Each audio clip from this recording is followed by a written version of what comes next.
What is up, everybody? What's going on? Welcome to Eagles Post Game Live. Today, we are reacting to the Eagles' loss to the New York freaking Giants. They take the loss 13-7 here. We're breaking down our biggest takeaways. We're doing player grades for Jalen Hurst. Although I don't even know why we need to do that. But let's get started, guys. Of course, if you love the Eagles, if you hate the Eagles, like pretty much all of us right now, give this video a like, and please be sure to subscribe. Joining me is my man, the myth, the legend. He is Shane. Follow him on Twitter at @halfandhalf_TPL. What's going on, Shane? Cut Jalen Rager. Yeah, we're going to get into it. Also joining me is my man, Ty. He is at TyBook3. What's going on, dude? What's going on, everybody? Tough day.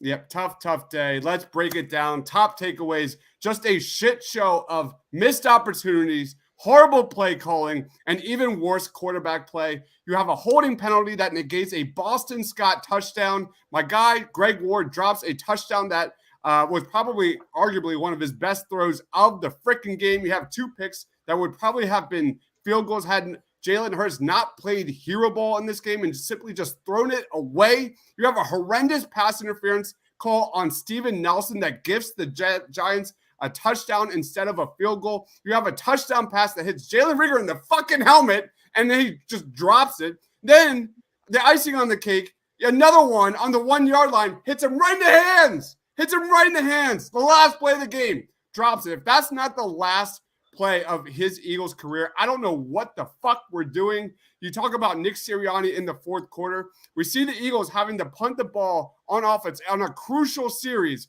They throw the ball 3 straight fucking times, an incompletion, a 6-yard gain, and a sack, literally after dominating the running game on the previous possession. Other than the defense's valiant effort today, this was a giant top-to-bottom failure for the Philadelphia Eagles. If you want to even break it down further, Jalen freaking Reagor had as many targets as Dallas Goedert and Devontae Smith combined.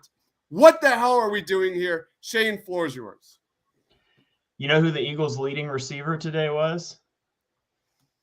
I don't want Kenny Gainwell. You know when he caught his first pass with 71 seconds left in the game? He leads the Eagles in both receptions with 3 and yards with 32. That's how horrible our receivers are and our quarterback was today. Dallas, it's death taxes and Jalen Hurts garbage yards through the air in the fourth quarter. That's where we're at.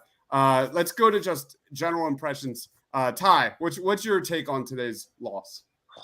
Wow. You can say the defense had a valiant effort, but it was at the expense of their coach. Jonathan Gannon called an awful game defensively. Offensively, Sirianni called a really bad game. To run the ball 13 straight times and have great success with it, and then throw one incompletion and just go pass crazy, for those next 2 plays. I can't wrap my head around it. And you said it before we went on the air. I'm starting to wonder if like Jalen Reagor's grandmother was at the game and we, got some complaints about playing time like high school coaches do. And it was just, we got to target this guy all day. Now, the fact of the matter is the Giants gave him plenty of space because they know he can't play. And maybe that had something to do with it. But it was miserable to watch. I didn't think the Eagles were ever in the football game, and I thought the Giants were awful. I did not think the Giants were very good at all. So to lose that game to a team that was just awful means that they were there's no other word for it. They were worse than awful. It was bad. Yep. What about you, Shane? What's your general impressions from this game? It was all bad. The defense played valiantly. The offense was a total train wreck. Jalen Hurts was horrific today. You could really tell the running game was missing Jason Kelce early in the game. And we saw today what Jalen Hurts is when the running game's not there. He's just playing a tremendously short-handed secondary and a bad defense in general. He just can't get it done. He has to have that running game. And if it's not there, it's just bad. Yep. I also want to point out real quick, I said this to Diver before we came on the air. I thought it was really, really obvious what Jordan Howard means to this running game between the tackles today. Sanders doesn't give that element. Scott does a little bit, but I thought they missed Jordan Howard a big time today. Yeah, we got to go right into Jalen Hurts in this one, who looked shook throughout the most of this game. He did have a couple nice passes that were clearly dropped, but for the most part, Jalen really struggled in this one. Let's look at the stats for Jalen Reagor: 14 of 31, 129 yards, 3 interceptions, a rating of 17.5. He had 8 carries for 77 yards. No one's expectations on Jalen Reagor as a in the pocket, quarterback passer is that high. But to be that bad, he was staring down receivers all freaking game. He had no feel at all inside the pocket. The only thing he did well was the RPO run and on the ground. I have this. We were talking before we went live here. I haven't seen a quarterback like that look like deer in headlights in a while. That's what he looked like passing the ball inside the pocket. He's straight F. I don't even know. Is there a lower grade than F? Because that's how bad he was. I'm going to throw it to Shane. How would you grade Jalen Hurts, and what was your general take? Yeah, I mean, there's nothing else you can say. That it was an F performance. He was awful all game. Throws 3 interceptions. Probably should have thrown at least one more. Maybe on one of those interceptions, there was some pass interference at the top. I don't know. Fox didn't feel like they should show us a replay of an important moment they were talking about. I rewound so I'm not sure. Times. Yeah, not sure on that until you can look at the all 22. But he played awful, playing the 24th ranked defense in the NFL, scoring defense-wise. Jalen Hurts had an EPA on passing plays of negative 16.4. He cost this team 16 expected points in this game. He was just horrendous. That play he had at the end of the first half was inexcusable. Absolutely inexcusable not to get any points on that. You get the ball in the second half, and I was literally screaming at the TV, no turnovers, no turnovers, no turnovers. You saw it from the jump. Jalen Hurts didn't have it today, which is fine. He's a young quarterback. This shit happens. But that throwing that ball and having that ball turn into an interception, getting momentum, to start a fresh second half, inexcusable. That was a damning play. Probably one of the arguably worst plays I've seen from Jalen Hurts in his career.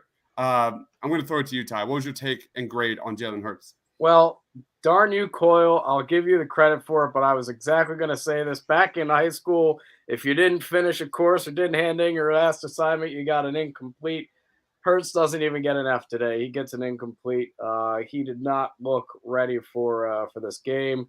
The comment about Hurts criticism, there's plenty of criticism for Hurts. Reagor was terrible today, but you can't say that the rest of the game doesn't mean anything because Reagor dropped one pass. They are significantly better than the Giants are, at least from what they looked like the previous couple of weeks. And to come out and play against a depleted secondary, a really bad offensive line on the Giants side of things, and not just beat them up that just shows where we're at right now. Yeah. If you frequent this post-game show, you know that the majority of it is people saying what Ty was going to say right before he says it. Like our running trope. It really is. Jalen Reagor was horrendous too. He had a negative EPA per target of negative 0.75. Like every time you throw him the ball, you're costing yourself 3/4 of a point. It's just absurd. Like what? Yes. What are you doing today, Shane? Like what? Why did he have 7 targets today? Because the Giants knew you could leave him open. I mean, they're playing tremendously shorthanded, so they put their rookie whatever guy that's never seen the field before today on him, and they didn't even help him out because they knew they didn't need to. Go double up, go bracket Devonta Smith, bracket Dallas Goedert. You can leave him wide open, and it doesn't matter. He's not going to make a play. 2 times in the last 4 plays of the game, Jalen Hurts put the ball in Jalen Reagor's hands in the end zone, and he dropped it both times. Yep. This was, we have praised Jalen Hurts and Nick Sirianni over the last few weeks. This was like, for me, Nick Sirianni, let's talk about Nick Sirianni. This was Doug Peterson-esque. This was that bad. This was 2020 Doug Peterson, where he just abandons the run in the most crucial moment of the game. I don't know how else to explain it other than you see Yeah, Doug Peterson always had the playbook like right in his face, and he never ever saw what was going on in the field. You saw over the last 3 weeks the Eagles finally forming an identity, a ground game that behind a dominant offensive line. And I was shocked by Hurts being under pressure in this game from the jump. From the jump, I thought the Eagles had a major advantage on their offensive line compared to the Giants' defensive line, which was among bottom tier in the NFL. But even when it worked, they went away from it. It was a super, super frustrating game. And that starts at the top with Nick Sirianni. Again, two catches for Devontae Smith. Dallas Goedert, you didn't even know he was in this game other than bad passes thrown to him. It was top to bottom, like I said, to start the show. Failure starting with Nick Sirianni here. It was that bad. Ty, what was your take on Nick Sirianni's play calling? I think he felt the same way you did coming in. I think he thought that they were just a step better than this Giants team, and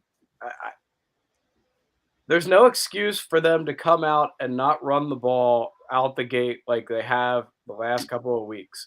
There just isn't, and they didn't. They came out, and I think on the first play from scrimmage for them was a pass, and it just was not a. It was not a well-planned game. I think that they overlooked the Giants a little bit today. I hate to say that about an NFL coaching staff, but I think they overlooked them a little bit. We have some comments here. Rieger has to go now. Absolutely insane. Alexander, thanks for joining. Alexander says it's clear Hurts is not the passing QB the Eagles want him to be. We have Job Martin says Hurts did struggle, don't get me wrong, but two things can be true at once. Rieger's 2 drops cost us the game, but honestly, just a terrible game all around. I just saw the Eagles abandon the downhill running game in the first half completely. What has made this team so good these last few weeks is, going to the run, and then setting up the pass. And they did not do that in the first half. And I don't know why.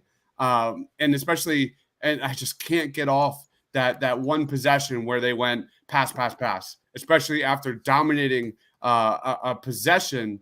What was that possession? It was 10 plays, 66 yards. Every single one of those plays were on the ground, Hurts scrambling and running that ball. And that led to a Boston Scott touchdown. Just brutal. Just brutal, man. I just can't can't get that out of my head. That's going to be my lasting take. Yes, Ty. I think not running between the tackles successfully today takes that play action game away. Running to the edge, that's you don't have to come as hard downhill to defend the edge. When you're running between the tackles, it just opens the middle of the field up for play action pass. They did not do that well today outside of Jalen Hurts running between the tackles on a couple RPOs. They really running the edges is not gonna do it for them. Yeah. I want to go to this comment here. It says, why didn't they run at the end of the second quarter?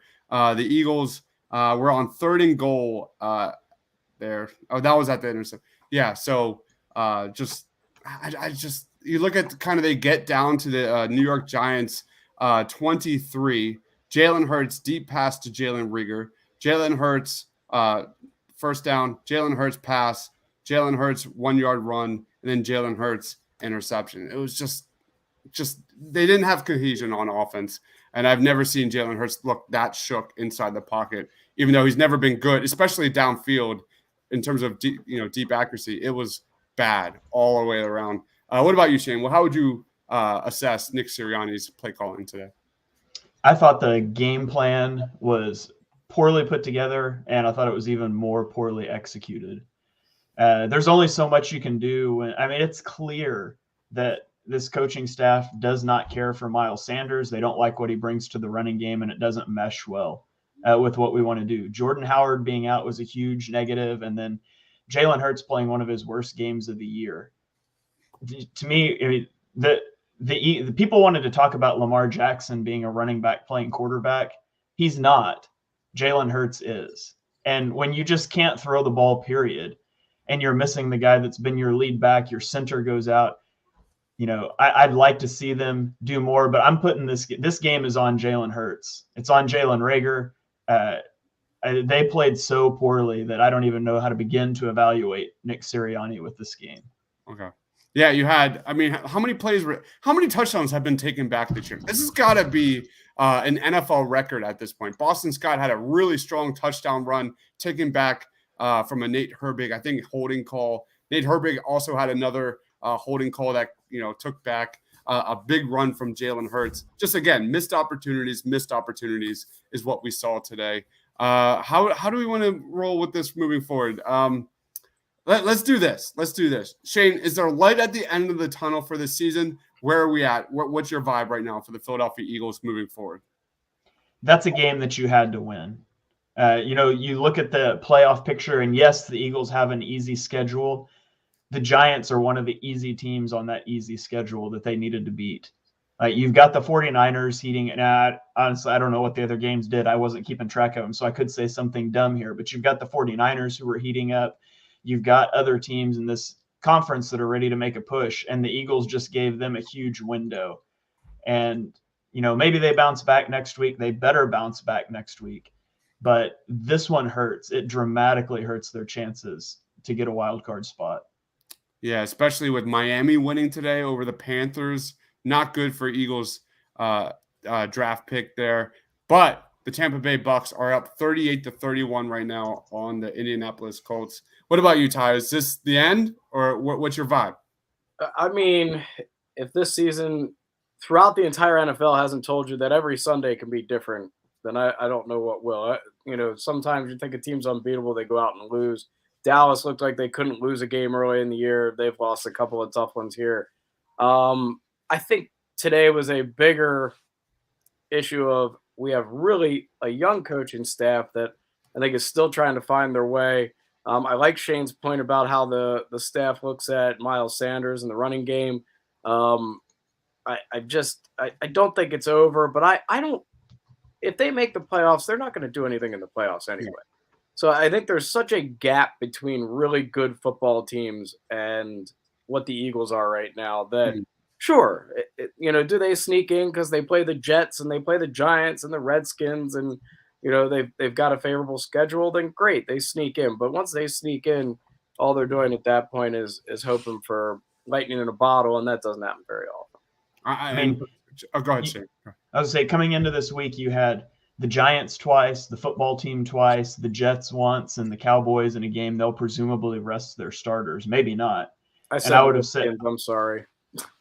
You're good. I would have said that they needed to win all but one of those games. So they got their loss today. If they want to make the playoffs, I think they have to win out. Yeah. Alexander says, why won't the Eagles run the ball? I mean, they have been running the ball. They still ran the ball more times today than throwing. So over the last few weeks, they have been dominating the run game. I don't know if I can say they're not running the ball, but I think Ty's point is fair that not having Jordan Howard and that consistent downhill running attack was probably the biggest absence felt in this loss for sure. Let's go to player of the game. Ty, hold on. I got to comment on that. Go for it, man. Going into the last drive, which is a 2-minute drill where they passed 8 times, the Eagles ran the ball 33 times and they passed it 23 times. Yeah. It's not that they weren't running the ball. It's that every pass play they called was dead in the water from the start because Jalen Hurts could not read the field. He couldn't execute today. And so I'm not willing to put this on the coaching staff and say they wouldn't run the ball. This is on Jalen Hurts and his inability to execute the offense today, at least for me. He stared down every single pass attempt, every single wide receiver just staring right at him. It was unbelievable. Let's go into player of the game, then we'll wrap it up. Ty, who's your player of the game today? Man, it's tough to pick one today, but I guess Avonte Maddox. I thought Avonte played pretty well today. I finally got some. I thought he played pretty well today. He was in a couple of tough situations where he was lined up against Evan Ingram, who's a much bigger target. And he's a much smaller guy. So I liked Avonte Maddox today. Played good, played well, broke up a couple passes, had a couple big hits. That he just had this close from an interception today. Yep. Just couldn't get control and balance to stay on that sideline. That's a great choice, man. That's where my head was at too with this Eagles secondary. Even Steven Nelson had some strong moments in this game. What about you, Shane? Yeah, I don't. If I can't pick him, I don't know who to pick. So I'll go with. How about Jason Kelce coming back from injury and literally like throwing people around there to get that Boston Scott touchdown? That was a pretty awesome moment. Yeah, it Hurts threw over 30 times, but it was 8 consecutive passes in a 2-minute drill. Like he had 23 passes going into the last drive. So if you're gonna say that we're losing a game because you can't ask your quarterback to throw 30 times against the number 24 scoring defense, missing 2 of their top 3 corners, then you got a quarterback problem. Yeah. Anyways, that ran aside. I guess I'm gonna facetiously give my player of the game award to JJ Arcega-Whiteside, who had 1 reception. He had the highest EPA per target of any Eagles receiver, 1.15 expected points added. I'm going to give it to J-Jaw for second week in a row. Hey, 100% of his catches this season have gone for a first down. He needs to get the ball more. That's great. That's awesome. I'm okay with him getting the ball as long as Rager's not getting targeted. That's the take. That is the take. There's no way around that one for sure. So during the game on that interception that Hurts threw into double coverage on to Jalen Reagor, and I said in all caps, I tweeted, "Stop throwing the ball to Jalen Reagor." And I had a whole bunch of people mad at me in the mentions. It's like, it was a bad throw. It's not Rager's fault. And I had to go back and explain, like, I realized that, like, it's just my running thing that nothing good happens when you target Reagor. Well, I got to come back and quote tweet that later and be like, well, that aged well. So it's literally the Herm Edwards thing. Nothing good happens after midnight. Nothing good happens when you throw to Jalen Reagor. Yeah. Alexander says, why did they go away from the run? If Hurst can't throw, then why pass? Dude, I literally just called him Doug Peterson. Like, it's beyond obvious. Nick Sirianni was probably the least MVP of this game. He did not have a feel for this game at all whatsoever. Quentin Moore says, as a Philly fan, I don't know where to go now. Well, go watch The Wheel of Time on Amazon. Really, really strong stuff if you love Lord of the Rings. And then watch our reviews. All right. Player of the game, I'm going to go with my boy. I don't even know how to pronounce it, but Chris Myrick. My boy from Temple University got his first career touchdown because I don't have anybody else to pick here for the Eagles. But he had a touchdown, and he had another big first down conversion late in this game to get the Giants a W. Just a brutal game for the Eagles all the way around. Let's wrap it up. Ty, where can we find you, man? What do you got going on? On Twitter at TyBook3 or at PTP 2021. Tomorrow we will have the preview for the Hero World Challenge Tigers tournament. Talk a little bit more about Tiger and the possibility of him floating around that tournament a little bit with this newfound mobility that we're seeing in these 3-second clip videos. And then expect another video from us later in the week from Pull the Pin during that tournament. Awesome. What about you, Shane? You can find me on Twitter at @halfandhalf_TPL. Check out my twice a week podcast with Mark, Chalk Talk. We'll be breaking down this game and all the games in their entirety, probably on Tuesday night. Awesome. Darius Brown says next week against the Jets, we better play better than today's game, but please run the ball. Please watch them just dominate the passing game against the Jets. Never mind. I don't want to go there. Find me on Twitter at Mr. Crockpot. We've got Party on Broad this week with my man Rob.